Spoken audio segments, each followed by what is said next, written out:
ஆதி மறுபடியும் ஃபோன் செய்து, சித்தப்பா என்ன தூக்கமா? எழில், சொல்லுடா, ஏதும் விசேஷ செய்தியா? ஆதி, ராகவனுக்கு குடைச்சல் கொடுக்க போறேன். உங்களுக்கு எந்த தொந்தரவும் இல்லாம பத்திரமா இருக்கணும். வில்லியம் கேஸ் ரீஓபன் பண்ணணும். நிஷா அப்பாவை வாட்ச் பண்ணணும். எழில், நீ ஓகே சொல்லு. சும்மா ஏதாவது அந்த ஆள் மேலே கேஸ் கொடுக்கலாம். அப்புறம் போலீஸ் தோண்ட அவனோட எல்லா குற்றங்களும் வெளியே வந்துடும். ஆதி, ரைட். நீங்கள் அந்த ஆளுக்கு யாராவது விரோதி அவரோட டிபார்ட்மெண்ட்டில் இருக்காங்களான்னு பாருங்க. எதுக்கும் லாரன்ஸை துணைக்கு கூப்பிட்டுக்கோங்க. எழில், அவன் வெளியே வந்துட்டானா? ஆதி, நேத்தே வந்துட்டான். அவனை வந்து பார்க்க சொல்லறேன். எழில், உங்கள் அப்பாவும் நிஷா அப்பாவும் சேர்ந்து இருக்கும் வரைக்கும் அவங்க கொஞ்சம் ஸ்ட்ராங்காக இருப்பாங்க. உங்கள் அப்பா இங்கே வராமல் பார்த்துக்கோ. நிஷா அப்பாவை ஒரு கை பார்த்துடலாம். ஆதி, என்னோட அப்பா? எழில், ஆதி அப்பா. எழிலுக்கு உடம்பு செலுத்தது. ஏன், உன்னோட மகன் என்னை அப்பான்னு ஏற்றுக்கிட்டான். டி எங்கே இருக்கே? கத்திக்கொண்டு வீட்டை வட்டமடிக்க மெல்லினா ஓடி வந்து ஃபோனை வாங்கி கொண்டு ஆதி என்று அழைத்து கதறி அழுதாள். ஆதி, அம்மா சாரி, உங்களை நான் தப்பாக புரிஞ்சுக்கிட்டேன். மெல்லினா, இல்லை தங்கம், உன்னோட தப்பில்லை, என்னோட கெட்ட நேரம், விடு. நல்லா இருக்கியா? ஆதி, உங்கள் மருமகளை தேடி பிடிச்சிட்டேன். அவளும் உங்களை மாதிரியே ரொம்ப கடுமையானவள், மனதிடம் மிக்கவள், நல்லவள். மெல்லினா, உன்னோட நல்ல மனசுக்கு நல்லதே நடக்கும். ஆதி, லவ் யூ அம்மா. மெல்லினா, மீ டூ டியர் என்று சொல்லி ஃபோன் வைத்தாள். ஆதி ராணி சொன்னதை நினைத்து பார்த்தான். நான் இல்லைனாலும் உனக்கு தாயன்பு கிடைக்கும். அம்மா, நீ என்னோட மகளா என்னோட இருக்க போறே. பெத்த அம்மா எனக்காக ஏங்கிட்டு இருக்காங்க.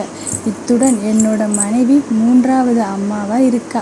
நான் ரொம்ப கொடுத்து வைத்தவன். எனக்காக 3 பெண்கள் என்ன சார்ந்து இருக்கிறார்கள். மனதில் நினைத்து கொண்டே கண்மூடி சீட்டில் சாய்ந்தான். டிரைவர் அமைதியாக கண்மூடி இருக்கும் முதலாளியை பார்த்து சந்தோஷப்பட்டான். டிரைவர், சார், ஆப்போசிட்டில் கிஷோர் கார் போகுது. ஆதி திரும்பி பார்த்தான். அவனுக்கு இந்த ரூட்டில் என்ன வேலை? தாஸுக்கு ஃபோன் செய்தான். கிஷோர் லொக்கேஷன் பார்த்து சொல்லு. தாஸ் கொஞ்ச நேரத்தில், சார், நாமக்கல் நோக்கி போயிட்டு இருக்கான் சார். ஆதி, அவனுக்கு இந்த பக்கம் என்ன வேலைன்னு பாரு. ஃபோன் வைத்தான். ஆதிக்கு ஏனோ மனம் சஞ்சலமாகவே இருந்தது. ஊருக்கு போகலாமா வேண்டாமா? ஆதிராவை அழைச்சிட்டு போனா என்ன? ஒரு நிமிஷம் வண்டியை நிறுத்து. காரை ஓரமாக நிறுத்தி காரில் இருந்து இறங்கி ஒரு சிகரெட் பற்ற வைத்தான். டிரைவர் வினோதமாக ஆதியை பார்த்தான். சாருக்கு என்ன குழப்பம்னு தெரியலையே, சிகரெட் புகைக்கிறார். ஆதிராவுக்கு பேப்பர் கொண்டு வந்து கொடுத்த அசிஸ்டன்ட் ஆதிராவின் வெறு ஆணைகளுக்காக காத்திருக்க, தமிழ் அம்மா நீ கிளம்பு என்று அனுப்பினாள். அசிஸ்டன்ட் குழப்பமாக வெளியேறி தமிழுக்கு ஃபோன் செய்தார். சார், மேடம் கம்பெனி எல்லாம் உங்கள் பேரில் மாற்றி எழுதிட்டாங்க. உங்கள் அம்மா இங்கே இருக்காங்க. தமிழ், அம்மா இருக்காங்களா? எதுக்கு ஆதிரா அப்படி எழுத சொன்னாள்? தெரியலை சார், ஆனால் மேடம் சோகமாக இருக்காங்க. என்னை நிமிர்ந்து பார்த்து பேசவே இல்லை. உங்கள் அம்மா கோபமாக இருக்காங்க. தமிழுக்கு ஏதோ சங்கடம் மேல காரை நாமக்கல் நோக்கி திருப்பினான். தமிழ் அப்பாவுக்கு ஃபோன் செய்து, அப்பா, அம்மா என்ன சொல்லி கிளம்பினாங்க? பாப்பாவை ஹாஸ்பிட்டல் கூட்டிகிட்டு போகிறேன்னு சொன்னான். தமிழ் நாமக்கல் போய் ஆதிராவை மிரட்டி கம்பெனி என்னோட பேரில் மாற்ற பேப்பர் தயார் பண்ண சொல்லி ஆதிராவிடம் கையெழுத்து வாங்கி இருக்காங்க. இவளுக்கு பைத்தியம் பிடிச்சிருக்கா? எதுக்காக இப்படி நடந்துக்கிறா? ராத்திரி 1 மணி நேரம் அவளுக்கு அட்வைஸ் பண்ணினேன். காதில் வாங்கிட்டு மண்டையில் ஏற்றிக்கவே இல்லை. நீ எங்கே இருக்கே? தமிழ், நான் நாமக்கல் போகிறேன், நீங்களும் வாங்க. அம்மா ஏதும் பைத்தியக்காரத்தனம் பண்ணும் முன்னாடி தடுக்கணும் என்று சொல்லி ஃபோன் வைத்தான். தமிழ் ஆதிக்கு ஃபோன் செய்யலாமா வேண்டாமா என்று தயங்கி பிறகு ஃபோன் செய்தே விட்டான். சார், நீங்கள் ஆதிரா கூட இருக்கீங்களா? ஆதி புகைத்து கொண்டிருந்தவன், இல்லை, நான் கிளம்பிட்டேன். தமிழ், அப்படியா? ஆதிரா ஃபோன் எடுக்கலைன்னு ஃபோன் செய்தேன். ஆதி, அவள் தூங்கிட்டு இருப்பா, அவளே கூப்பிடுவா என்று ஃபோன் வைக்க போனவன் ஃபோன் கட் செய்யும் நொடி இல்லை என்று தமிழ் சொன்னது காதில் விழுந்தது. ஆதி குழப்பத்தில் இரண்டாவது சிகரெட் பற்ற வைக்க டிரைவர், சார் என்ன குழப்பம்? ஆதி ஒன்றுமில்லை என்று தலையாட்ட டிரைவர், யூட்டன் போடவா? ஆதி முடிவுக்கு வந்தவனாக சரி என்று காரில் அமர்ந்தார். தமிழ் அம்மா, கையெழுத்து போடு. ஆதிரா சிரித்தாள். என் மகனை மயக்கி சம்பாதிச்சது தானே, பணம் போகுதேன்னு தயக்கமா? ஆதிரா, எனக்கு இது ஒரு விஷயமே இல்லை. தமிழுக்காக உயிரை கூட கொடுப்பேன். நீங்க உங்க நிலையை விட்டு இறங்கி இதை செய்ய வேண்டிய தேவை என்ன இருக்குன்னு தான் எனக்கு தெரியலை. நீ இன்னும் என்னோட மகனை ஏமாத்திட்டு இருக்கக்கூடாது. அதுக்கு தான் என்னோட இந்த அவசர தேவை. ஆதிரா கையெழுத்து போட்டாள். அவள் மனதில் ஒரு குறையும் இல்லை. இன்று கோபமாக பேசும் தமிழ் அம்மா தன்னை எப்படி பார்த்து கொண்டார் என்பதை மறக்க மனமில்லை. கோபத்தில் தப்பு செய்வது இயல்புதானே. அதுவும் இல்லாமல் அவர்கள் செய்தது தப்பே இல்லையே. ஆனால் இந்த 1.5 வருடம் இரத்தத்தை வியர்வையாக சிந்தி கொஞ்சம் கொஞ்சமாக வளர்த்த கம்பெனி. கொஞ்சம் மனம் வலித்தாலும் தமிழுக்காக செய்ய தயாராக இருக்கிறேன். சுயநலம் இல்லாத மனிதன். என்னோட வாழ்க்கையில் தமிழை சந்தித்தது ஒரு வரம். ஆதிரா மனம்தானே புண்ணுக்கு மருந்திட்டு கொண்டது. ஆதிரா யோசனையிலிருந்து தமிழ் அம்மா பேச ஆரம்பித்ததும் மீண்டார். என்னோட மகனை ஏமாற்றி ராத்திரி உன்னோட முன்னாள் கணவனோட இருந்தது எனக்கு பிடிக்கலை. அதை கேட்டு அதிர்ந்தார். இவங்களுக்கு எப்படி தெரியும்? என்னை வேவு பார்க்க ஆளை ஏற்பாடு செய்துட்டு தான் கிளம்பினீங்களா? என்ன தப்பு? என்னோட மகனுக்கு நீ உண்மையா இருக்கியான்னு தெரிஞ்சுக்கிறது தப்பில்லையே. ஆதிரா பொறுமையாக, உங்க மகனுக்கும் எனக்கும் கணவன் மனைவி உறவு இல்லை. நாங்கள் நட்போடு பழகிட்டு இருக்கோம். நீங்கள் பொறுமையாக கேட்க தயாராக இருந்தால் நான் எல்லா விஷயமும் சொல்கிறேன். நிறைய விஷயம் கேட்டு கேட்டு காதுக்கு சக்தி இழந்துடுச்சு. மூளை வேலை செய்ய மாட்டேங்குது. எனக்கு டீ குடிக்கணும் போல இருக்கு.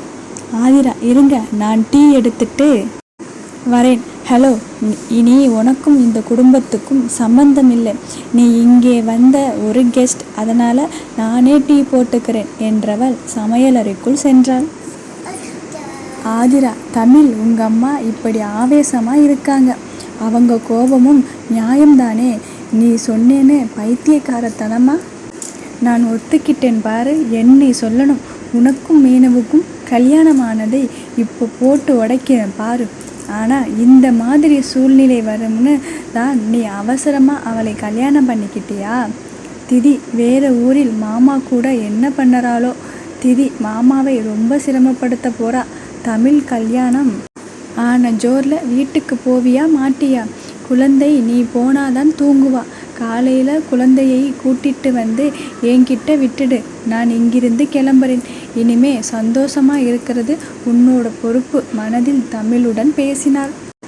தமிழ் அம்மா சமையலறையிலிருந்து வெளியே வந்தவள், இந்தா என்று அவளிடம் ஒரு டீ கோப்பையை கொடுத்தாள். ஆதிரா, என்ன கோபம் இருந்தாலும் நீங்கள் தான் பெஸ்ட். அதனால தான் தமிழ் மாதிரி ஒரு பையன் உங்களுக்கு மகனாக பிறந்திருக்கார்.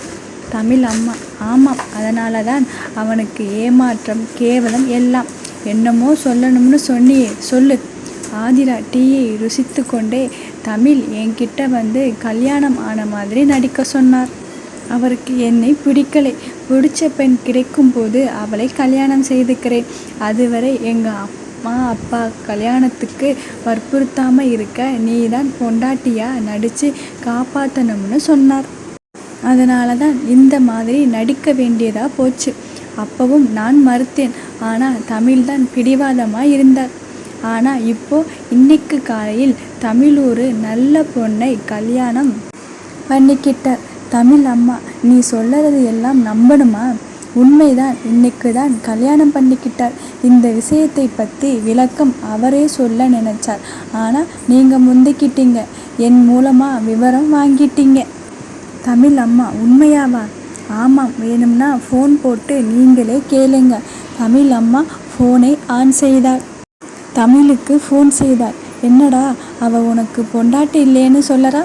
தமிழ் தன்னுடைய ஃபோனில் அம்மா கால் வந்ததும் பெருமூச்சு விட்டான்.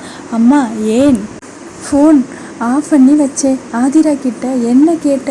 எதுக்கு ஆதிரா கம்பெனி என்னோட பேரில் மாத்தினா? தமிழ் அம்மா ஓ, உனக்கு அவ்வளவு விவரம் தெரிஞ்சு வச்சிருக்கே. என்னோட கேள்விக்கு பதில் வரலை. கேள்வி மேலே கேள்வியா கேளு. ஆனால் எனக்கு தான் உன்னை பற்றி ஒன்றுமே தெரியாது. இன்னைக்கு காலையில் எங்கே போனேன்? தமிழ் அம்மா நேரில் வந்து விவரமாக சொல்லுறேன். இப்போதைக்கு ஆதிரா என்னோட மனைவி இல்லை. என்னோட மனைவி பேர் மீனு. சூப்பர், சொல்லி வச்சுக்கிட்டு விளையாடுறீங்களா? நான் உன்னோடவே தானே இருந்தேன். எப்போ 2 பேரும் பேசி வச்சுக்கிட்டீங்க? என்னோட அம்மா ஒரு பைத்தியம், என்ன சொன்னாலும் நம்புவா. அதனால் 2 பேரும் ஒரே மாதிரி பொய் சொல்லி ஏமாத்திடலாம்னு முடிவு பண்ணிட்டீங்க. அம்மா ப்ளீஸ், சொல்லதை பொறுமையாக கேளுங்க. இன்னும் 2 மணி நேரத்தில் நான் வந்துடுவேன். வெயிட் பண்ணுங்க. இங்கே தானே வந்துட்டு இருக்க. அப்படி இவளை நீ பார்த்துக்கிற இல்லை? அதுவும் பெத்த அம்மா கிட்ட இருந்தே? உன்னை நினச்சா எனக்கு வெக்கமாக இருக்கு என்று ஃபோனை தூக்கி எறிந்தாள். ஆதிரா, உன்னோட பொண்ணை ஹைவேஸில் இறக்கி விட்டுட்டு வந்துட்டேன். ஆதிரா அம்மா, குழந்தை தனியாக வண்டி வந்து ஏதாவது ஆச்சுன்னா நீ தமிழ் பொண்டாட்டியாக நடிக்கும் போது ஏதாவது நினச்சி பார்த்தியா? அப்படிப்பட்ட கல் நெஞ்சம் இருக்கிறவன் நீ. நான் மட்டும் உனக்காக யோசிக்கணுமா? ஆதிரா அம்மா ப்ளீஸ், பொய் தானே சொல்லறீங்க. எனக்கு பயமாக இருக்குது. பயம்? நீ பயப்படணும், அப்படியே சாகணும். எனக்கு தேவை அதுதானே. அதுவும் இல்லாமல் உனக்கு இப்போது டீயில் மருந்து கலந்து கொடுத்துட்டேன். உங்கள் 2 பேர் இறப்பையும் எப்படி சமாளிக்கணும்னு எனக்கு நல்லா தெரியும். குழந்தை இறந்த சோகத்தில் மருந்து குடித்து செத்துட்டான்னு எல்லார்கிட்டையும் சொல்லிடுவேன். இப்போ முதல்ல வீட்டை விட்டு வெளியே போ என்று அவளை வெளியே தள்ளி கதவை சாத்தினாள். ஆதிரா வீட்டு கதவை தட்டினாள். அம்மா, குழந்தையை எங்கே விட்டீங்க? ப்ளீஸ், அவள் உங்களுக்கு இத்தனை நாளாக பேத்தியா சந்தோஷத்தை கொடுத்திருக்கா. ப்ளீஸ், அவளை அனாதரவாக விட்டுடாதீங்க. இத்தனை நாளாக நடிச்சிட்டு இருந்த அம்மாவுக்கு பிறந்த இல்லையா? அதனால் உன்னோட பாவம் அவள் மேல் விழுந்துடுச்சு. அம்மா, கார் சாவியாவது கொடுங்க ப்ளீஸ். பதில் இல்லாமல் அமைதியாக ஆதிரா வெளியே ஓடினாள். வீடு மெயின் ரோட்டை விட்டு 1 கிலோமீட்டர் தள்ளி இருக்க, சீக்கிரம் இலக்கை அடைய வேண்டும் என்ற எண்ணத்தில் ஆதிரா மெயின் ரோட்டை நோக்கி ஓடினாள். சுற்றி விவசாய நிலம் மட்டுமே இருந்தது. ஆட்கள் கூட யாரும் இல்லை. ஓட ஓட மூச்சு வாங்க வாங்க உள்ளே சென்ற மருந்து வேலை செய்ய ஆரம்பித்தது. தள்ளாடினாள். குழந்தை உயிருக்கு ஆபத்து இருக்கும்போது தன்னுயிர் பற்றி கவலைப்பட்டு தேடுதலை தாமதப்படுத்த முடியாத ஆதிரா குழந்தையை ஆதிக்கிட்ட ஒப்படைக்கும் வரை உயிரோட இருக்கணும். நெஞ்சை பிடித்து கொண்டு ஓட்டத்தை வேகப்படுத்தினார். மாராத்தான் ஓடியதை நினைவில் கொண்டு வந்து இப்போது அவளுடைய இலக்கு மெயின் ரோடு. அதை அடைந்து விட்டால் ரோட்டில் போகும் யாரையாவது நிறுத்தி உதவி கேட்க முடியும். திதி, எப்படியாவது உயிரோட நீ இருக்கணும். அம்மா, எப்படியும் உன்னை கண்டுபிடிச்சிடுவேன். ஓடி ஓடி மெயின் ரோடு நெருக்கத்தில் ஒரு 50 அடி தொலைவில் சுருண்டு விழுந்தாள். ஆதிரா வீட்டு வாசலில் கதவை தட்டினான். உள்ளே இருந்து ஒரு குரல், திறக்க மாட்டேன், ஓடு ஆதிரா, உன்னோட மகளை காப்பாற்ற வேண்டாமா? இன்னும் ஏன் இங்கேயே இருக்கே? ஆதி கர்ஜித்தான். திதிக்கு என்ன ஆச்சு? தமிழ் அம்மா ஆதியின் குரலை கேட்டு ஜன்னல் திறந்தாள். ஆதி, உனக்காக என்னோட மகனுக்கு துரோகம் செய்த அவளும் உன்னோட மகளும் உயிரோட இருக்க விட மாட்டேன். சும்மா கதவை தட்டிட்டு இருக்காம சீக்கிரம் அந்த உயிரற்ற உடல்களை தேடிப்போ. அதை கேட்ட ஆதி சீறினான். காரை கிளப்பி வீட்டு கதவில் நேராக விட்டான். கதவு உடைந்தது. தமிழ் அம்மா நடுங்கினாள். பக்கத்தில் இருந்த அறைக்குள் நுழைந்து கதவை சாத்தி கொண்டாள். ஆதி கதவை தட்டி, ஆதிரா எங்கே? தெரியாது. ஆதி, குழந்தை எங்கே? உன்னோட தானே வந்தாள். தமிழ் அம்மா, உனக்கு நான் பதில் சொல்ல மாட்டேன். உங்களுக்கு எங்கள் குடும்பம் கேவலமாக போச்சு இல்லை? தேடு, சீக்கிரம் கண்டுபிடி. இல்லைன்னா எந்த பஸ்ஸில் இல்லை லாரியில் அடிபட்டு சாக போகிறாங்களோ. ஆதி ஃபோன் எடுத்தான். தமிழ், என்னோட குழந்தை ஆதிரா 2 பேரையும் உங்கள் அம்மா என்ன செய்தாங்கன்னு எனக்கு தெரியணும். அவர்களோட உயிருக்கு ஆபத்து வந்ததுன்னா உங்கள் குடும்பம் இல்லை, உங்கள் ஊரையே தரை மட்டமாக அழிச்சிடுவேன். தமிழ், சார், அம்மா அப்படி ஏதும் பண்ண மாட்டாங்க சார். ஆதி பண்ண மாட்டாங்களா? இப்போ நான் உங்கள் அம்மா தன்னை பூட்டி கொண்டிருக்கும் அறை முன்னாடி தான் இருக்கேன். அவங்க வாயாலே சொன்னாங்க. குழந்தையை எங்கே விட்டு வந்தாங்க சொல்லு. ஆதி ஸ்பீக்கர் போட்டான். தமிழ், அம்மா அவங்களுக்கு ஏதாவது ஆச்சுன்னா உனக்கு கொல்லி போட பையன் இருக்க மாட்டான். சொல்லு, திதி எங்கே? அவள் அமைதியாக இருக்க தமிழ் மறுபடியும் அம்மா திதி எங்கே என்று சீறினான். அவள் காங்கேயம் ரோட்டில் விட்டுட்டு வந்துட்டேன். தமிழ் அதிர்ந்தான். ஆதி ஃபோன் கட் செய்து அவசரமாக கௌதமுக்கு ஃபோன் செய்தான். காங்கேயம் ரோட்டில் என்னோட குழந்தை மிஸ் ஆகி இருக்காள். அவசரமாக toll surveillance, Namakkal bypass area முழுசா பார்த்து குழந்தைக்கு எந்த சேதாரமும் இல்லாமல் கூட்டிட்டு வரணும். கௌதம், சரிடா, குழந்தை ஃபோட்டோ அனுப்பு, தாஸை கூட்டிட்டு போகிறேன். ஆதி மறுபடியும் அந்த அம்மா இருக்கும் கதவை தட்டி, ஆதிரா எங்கே? தெரியாது, இப்போதான் அவளை வீட்டை விட்டு தள்ளி கதவை சாத்தினேன். அவள் எங்கே போனான்னு தெரியாது. வெளியே நாய் குரைத்து கொண்டிருக்க எல்லாவற்றையும் அவிழ்த்து விட்டார். டிரைவரை வீட்டில் அந்த அம்மா ஓட விடாமல் பார்க்க சொல்லிவிட்டு காரை எடுத்துக்கொண்டு நாய்களுக்கு பின்னால் விரைந்தான். அனைத்து நாய்களுமே ஆதிரா மயங்கிய இடத்தில் நின்றது. ஆதிரா ஆதிரா ஆதிரா. ஆதிக்கு நெஞ்சு படபடத்தது. ஒன்றுமே புரியலையே, எங்கடி போன ஆதிரா? டிரைவர் ஃபோன் செய்ய, என்ன? டிரைவர், சார், மேடத்துக்கு பூச்சி மருந்து கொடுத்துருக்காங்க சார். ஆதி, வாட்? ஆமாம் சார், சமையலறைக்கு போய் பார்த்தேன், அங்கே இருந்தது. அந்த பொம்பளை கிட்ட கேட்டேன், ஆமான்னு சொல்லறா சார். ஆதி குழம்பி நின்றான். ஆதிரா, பைத்தியக்காரி, நீ உயிரோட இருக்கணும், இல்லைனா கொன்னுடுவேன். ஆதிரா எந்த பக்கம் போவது என்று தெரியாமல் குழம்பி நின்றான். டிரைவர் கார் எடுத்துக்கொண்டு வந்து ரோட்டில் நிறுத்திவிட்டு ஆதியின் காரில் குதித்து உட்கார்ந்தார். சார், போகலாம். ஆதி ஏறி உட்கார்ந்ததும் கார் சீறி பாய்ந்தது. சார், பக்கத்தில் இருக்கிற ஹாஸ்பிட்டல் தேடுங்க சார். அப்படியே போலீஸ் ஸ்டேஷனில் தகவல் சொல்லி எல்லா பக்கமும் தேட சொல்லுங்க சார். ஆதி குழம்பி நின்றவன் டிரைவர் சொல்வதை கேட்டு செய்தான். ஹாஸ்பிட்டல் எல்லாம் ஏறி இறங்கி கலைத்தனர். ஆதிராவின் தகவல் கிடைக்கவில்லை. அந்த பக்கம் குழந்தையை பற்றிய தகவலும் கிடைக்கவில்லை. கௌதம் சல்லடை போட்டு சலித்து விட்டான். அங்கே கிராஸ் ஆன வண்டிகள் நம்பர் வாங்கி ஒவ்வொரு வண்டியாக தேடினான். பக்கத்தில் இருக்கும் கிராமங்களில் விசாரித்தான். கிஷோர் ஆதிராவை மடியில் தாங்கி கொண்டு ஹாஸ்பிட்டல் அடைந்து அவசர சிகிச்சையில் சேர்த்து காத்திருந்தான். எதுக்காக?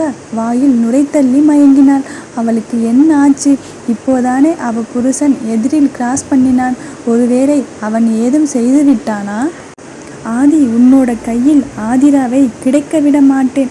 உன்னால் அவளை பாதுகாக்க முடியாது. சார், நாம் ஆதிகேசவனை ஃபாலோ பண்ணினது நல்லதா போச்சு. இல்லைனா மேடமை இப்படி ஒரு நிலையில் பார்த்திருக்க முடியாது. கிஷோர், ஆதியோட காரை எதிரில் பார்த்த பிறகுதான் எனக்கு ஒரு நம்பிக்கையே பிறந்துச்சு. ஆனால் தேடவே தேவையில்லாமல் ஆதிரா சரியாக நாம் வரும்போது ரோட்டில் விழுந்து கிடந்தாள். ஹாஸ்பிட்டல் டாக்டர், சார், நீங்கள் அந்த லேடிக்கு சொந்தமா? கிஷோர், ஆமாம், என்னோட மனைவி தான் அவங்க. டாக்டர், அவங்க விஷம் குடிச்சிருக்காங்க, தற்கொலை முயற்சி. போலீஸ்கிட்ட நாங்கள் தகவல் கொடுக்கணும். கிஷோர், இல்லை, வேண்டாம், உங்களை தனிப்பட்ட முறையில் கவனிச்சுக்கிறேன். ஏன்னா விஷயம் போலீஸ் வரைக்கும் போனால் எங்கள் குடும்பத்தில் பிரச்சனையாகிடும். டாக்டர், ஏன் சார், நீங்கள் பெரிய பணக்காரராக தெரியுறீங்க, இப்படியா குடும்பத்துக்குள்ளே சண்டை போட்டுட்டு தற்கொலை செய்ய தூண்டுவது? கிஷோர், சரி, உங்கள் அமௌண்ட் என்னன்னு சொல்லுங்கள். ஆனால் என்னோட மனைவியை காப்பாற்றிடுங்க ப்ளீஸ். டாக்டர், சரி, என்னை தனியாக வந்து பாருங்க. கிஷோர், டே, போய் செட்டில் பண்ணிட்டு வா. கிஷோர், ஏன் ஆதிரா விஷம் குடித்தாள்? இல்லை ஆதிக்கு இடைஞ்சலாக இருக்கான்னு அவனே விஷம் கொடுத்துட்டு போயிட்டானா? இருக்கலாம். நிஷா புது பொண்டாட்டி இருக்கும்போது ஆதிரா அவனுக்கு தேவையில்லை. டாக்டர் அறையில் கிஷோர் அசிஸ்டன்ட் பார்த்து, நீங்கள் இங்கே வந்ததை மறைச்சாகணும், அதனால் நீங்களா உங்களை வெளியே காட்டிக்காதீங்க. அவர்களுக்குள் உடன்பாடு எட்டியதும் மறுபடியும் ஆதிராவின் சிகிச்சை தொடர்ந்தது.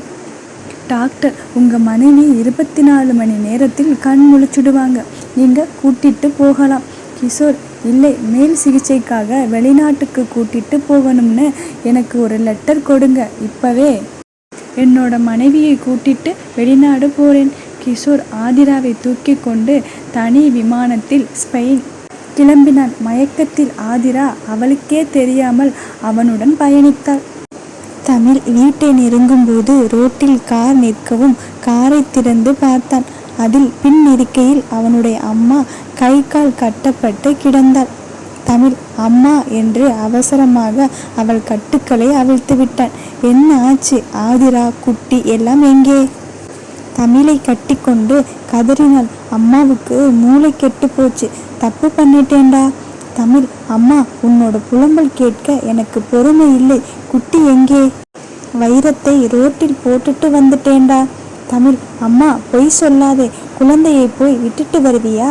உன்னோட மனசு எனக்கு தெரியும். நான் நம்ப மாட்டேன். யார் வீட்டில் விட்டுட்டு வந்தே? வைரத்தை நிஜமாவே ரோட்டில் விட்டுட்டு வந்துட்டேன்டா.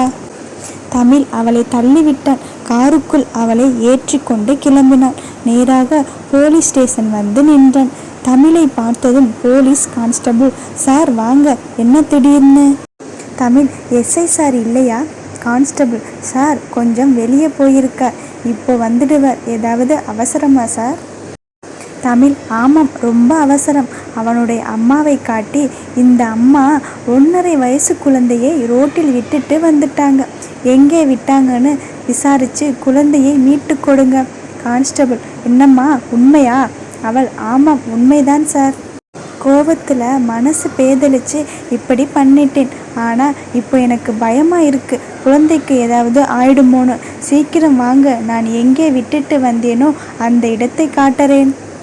தமிழ் தன்னுடைய காரை எடுத்துக்கொண்டு முன்னே செல்ல, தமிழ் அம்மா கண்ணீருடன் தமிழ் தன்னை விட்டு விட்டு போனதை பார்த்து வேதனையுடன் போலீஸ் வாகனத்தில் ஏறினாள்.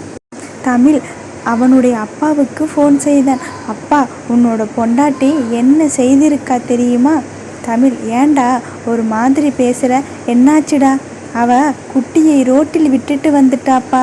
நான் கூட சும்மா எல்லோரையும் டென்ஷன் பண்ண சொல்லறான்னு நினச்சேன். ஆனால் உண்மையிலேயே விட்டுட்டு வந்துட்டாப்பா. என்னால் நம்பவே முடியலப்பா. உலகத்திலேயே கருணை உள்ளம் கொண்டவள் என்னோட அம்மானு நினச்சிட்டு இருந்தேன். என்னோட எண்ணத்தை தூள் தூளாக்கிட்டா.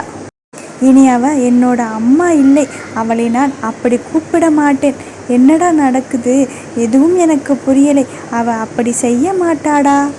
அவளுக்கு துரோகம் செய்தவர்களுக்கு கூட நல்லது நினைக்கிறவள். நான் நம்ப மாட்டேன். உன்னை யாரோ குழப்பி இருக்காங்க.